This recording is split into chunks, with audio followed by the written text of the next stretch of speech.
Saya Amanda. Aku Kevin. Aku Safi. Saya Yana. Halo semuanya, jadi hari ini kita akan membahas teori portofolio berkelanjutan.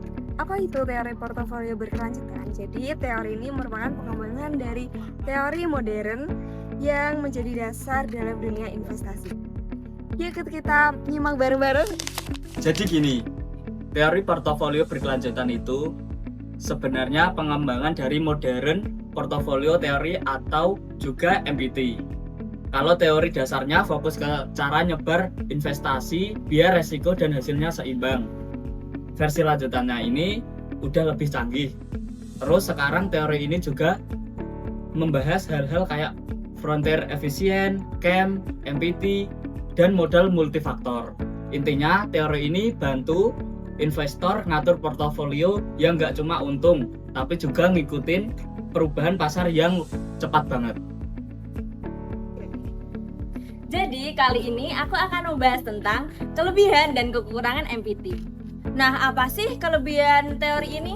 Pertama, MPT membantu kita mengatur resiko biar gak gampang rugi. Kedua, kalau ada aset yang performanya jelek, bisa diganti dengan yang lebih bagus.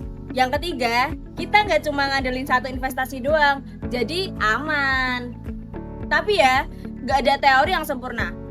MPT kadang terlalu fokus sama data masa lalu, padahal kondisi pasar bisa berubah.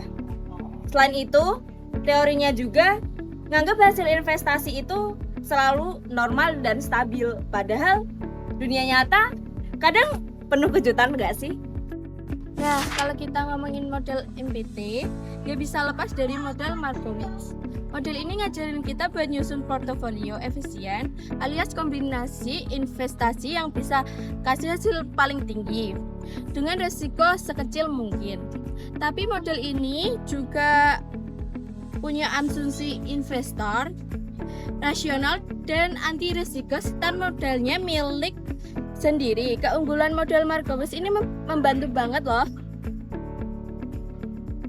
buat diversifikasi investasi dan bikin keputusan yang lebih insightful. Oh iya, strategi investasi ini ada dua nih.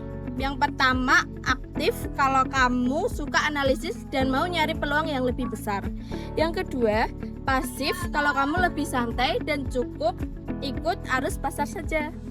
Teman-teman ada yang tahu nggak sih gimana caranya agar investasi kita tetap sehat dan juga berkelanjutan? Jadi ada 5 langkah di sini. Yang pertama, kita tentuin dulu nih tujuan dan batasan investasi kita. Yang kedua, kita bisa milih strategi mau yang aktif atau yang pasif. Yang ketiga, pilih aset atau instrumen investasinya. Keempat, jalankan investasinya dengan memperhatikan aspek keberlanjutan seperti lingkungan dan juga sosial. Dan yang terakhir, jangan lupa pantau terus dan evaluasi biar bisa disesuaikan kalau ada perubahan pasar. Dari studi kasus ini kita ngambil portofolio Previndo 25. Dari 25 saham cuma 6 yang dipilih jadi portofolio optimal. Saham Inco dan IGAR dapat porsinya paling besar karena hasilnya bagus dan resikonya terukur. Hasilnya, portofolio optimal dikasih return lebih tinggi dibanding pembagian rata walaupun tetap ada risikonya. Jadi kesimpulannya, teori portofolio berkelanjutan ini ngajarin kita buat nyusun investasi yang seimbang, cerdas, dan bertanggung jawab. Ingat ya, kuncinya ada di verifikasi dan manajemen resiko. Terima kasih sudah menonton video kami. Semoga kalian siap menjadi investor yang lebih bijak. Sampai jumpa.